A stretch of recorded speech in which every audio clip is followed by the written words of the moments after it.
Hello. आज मैं आपको इस ट्यूटोरियल में की लॉगर के बारे में बताऊंगा और एक बेसिक सा की लॉगर बनाना सिखाऊंगा।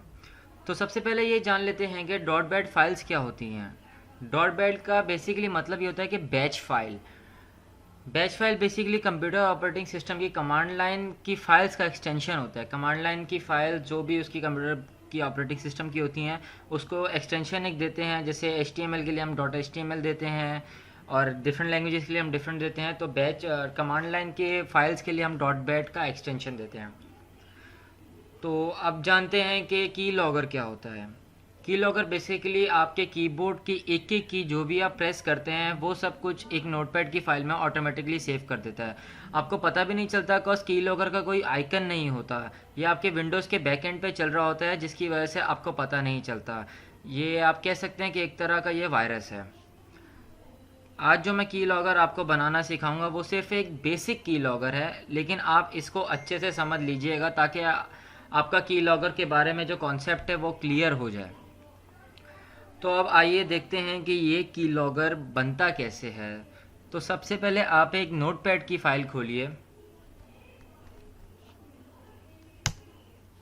देखिए जैसे मैंने नोटपैड की फ़ाइल खोली, अब उसके बाद ये जो अभी मैं एक स्क्रिप्ट इस नोटपैड की फ़ाइल में पेस्ट करूँगा, ये आपको नीचे हमारे वीडियो के नीचे आपको लिंक दे दूँगा। आप वहाँ से आप डायरेक्ट डाउनलोड कर लें। गूगल डॉक्स का मैं आपको लिंक दे दूँगा या फिर मैं आपको एक एक्सटर्नल लिंक भी सेट दे दूँगा फ़ाइल में।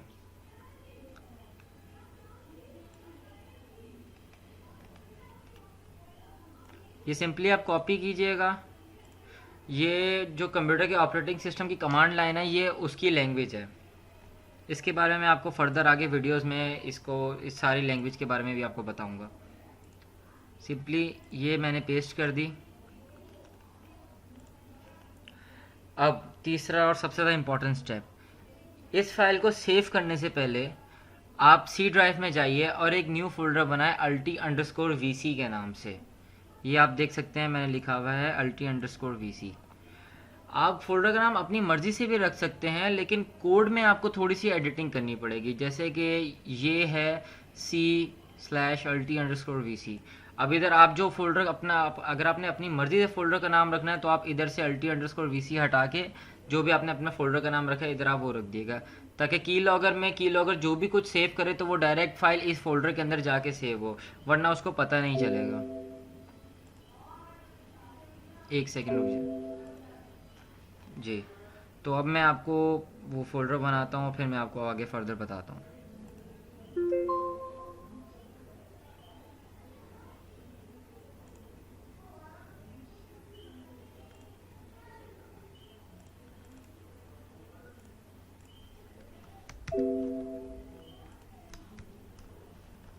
ulti_vc आप देख सकते हैं मैंने एक फ़ोल्डर बना लिया। अब मैं वापस आऊँगा। अब मैं अपनी वो वाली फ़ाइल खोलूँगा जिसमें मैंने वो सेव किया था। और अब आप चौथा स्टेप ये है कि आप इस फाइल का कुछ भी नाम रख सकते हैं। इस नोटपैड की फ़ाइल का आप इसको कहीं पे भी सेव कर सकते हैं, जहाँ पे भी आपको दिल चाहे। मैं डेस्कटॉप पे सेव करूँगा और मैं इसका नाम रखूँगा की लॉगर। डेस्कटॉप की लॉगर। अच्छा, अब ये जो स्टेप है ये सबसे ज़्यादा इंपॉर्टेंट स्टेप है। ये आप हमेशा याद रखिएगा कि जब नाम तो मैंने रख लिया, अब जैसा कि मैंने शुरू में बोला था डॉट पैड की इसको एक्सटेंशन देना ज़रूरी है, वरना ये काम सिर्फ नोट पैड की तरह करेगी। अगर मैं इसको डॉट पैड की एक्सटेंशन दूंगा तो ये एक CMD कमांड प्रॉम्प्ट की तरह काम करेगी। अब ये फाइल सेव कर ली है। अब आइए इसको खोल के देखते हैं और देखते हैं ये कैसे काम कर रही है। ये रहा वो की लॉगर जो मैंने डॉट बैट के नाम से सेव की थी। ये देखिए आप इसकी टाइप देख सकते हैं, विंडोज़ बैच फाइल लिखा हुआ आ रहा है। अब इसको ओपन करेंगे, आप ये देख सकते हैं कि ये कमांड प्रॉम्प्ट की तरह आ रहा है। अब सबसे पहले वो बोल रहा है please enter your Facebook email address and password to hack any Facebook account. तो ये एक बेसिक है। इससे सीरियसली कोई फेसबुक अकाउंट हैक तो नहीं होगा, लेकिन ये सिर्फ बेसिक्स हैं। ये आप इस पर आप बहुत ज़्यादा ध्यान दीजिएगा ताकि आगे जाके जो मैं आपको चीज़ें सिखाऊंगा वो आपकी उस बहुत हेल्प करेंगी। ये कॉन्सेप्ट आपके वहाँ पे बहुत हेल्प करेंगे। तो यहाँ पे मैं कुछ भी डाल देता हूँ लाइक xyz_123@gmail.com। अब वो मुझसे मेरा पासवर्ड भी मांग रहा है तो मैं लिख देता हूँ पाकिस्तान और बोला प्रेस एनी की टू कंटिन्यू, एंटर। अब वो बोल रहा है विक्टिम की आईडी दो, इधर भी कुछ भी लिख देता हूँ, abc_123@gmail.com। अब देखें, अब ये बंद हो गया।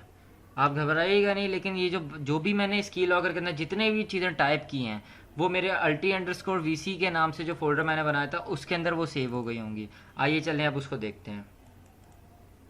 ये रहा हैग में वो चीज़ें होंगी जो मैंने डाली हैं, मतलब जो मैंने यूज़र इनपुट किया था, जैसे मैंने जो मैंने अपनी आईडी लॉगिन करने के लिए डाली थी। ये रहा ईमेल एड्रेस यूज़र नेम में, और पासवर्ड में देखा मैंने पाकिस्तान लिखा था, xyz_123@gmail.com मैंने अपनी ईमेल डाली थी। और विक्टिम में मैंने ये डाला था, विक्टिम की ईमेल आईडी मैंने ये डाली थी abc123.com। अब जैसा कि आपने देखा ये की लॉगर हमने बनाया, आप भी खुद ट्राई कीजिएगा इसको। काफ़ी अच्छी चीज़ें बनती हैं .bat फाइल में। मैं फर्दर अगली वीडियोस में भी आपको ये सब कुछ बताता रहूँगा। ये जो भी लोग हैकिंग की फील्ड में आते हैं या इसी एथिकल हैकिंग में आते हैं, लेकिन तो उनको सबसे पहले ये कॉन्सेप्ट पता होना लाजमी होता है। तो इन्हीं कॉन्सेप्ट की बेस में आप फर्दर आगे हैकिंग सीखते हैं। ये तो खैर आगे आपको कुछ ऐसा कुछ काम नहीं आएंगी, लेकिन आपको इवन कॉन्सेप्ट पता होना चाहिए विंडोज़ की कमांड लाइन का, .bat फाइल्स का। आगे जाके मैं आपको एक चीज़ और सिखाऊंगा, .vbs फाइल का। .vbs फाइल का मैं थोड़ा सा ओवरव्यू देता हूँ। .vbs फाइल वो होती है कि ये हम .vbs पे एक वो बनाएंगे, जैसे अभी .bat फाइल एक बनाई है, हम .vbs फाइल बनाएंगे। vbs फाइल एक ऐसी चीज़ होती है कि उसमें आप कुछ भी एंटर करते हो ना, तो आपका कंप्यूटर बोलता है आगे से वो वर्ड। जैसे मैंने एंटर किया हेलो, तो आपका कंप्यूटर आगे से बोलता है हेलो। तो वो मैं आपको फर्दर आगे वीडियोस में बनाना सिखाऊंगा, और .bat फाइल्स की और भी काफ़ी सारे ट्रिक्स करना सिखाऊंगा। Thanks for watching this video.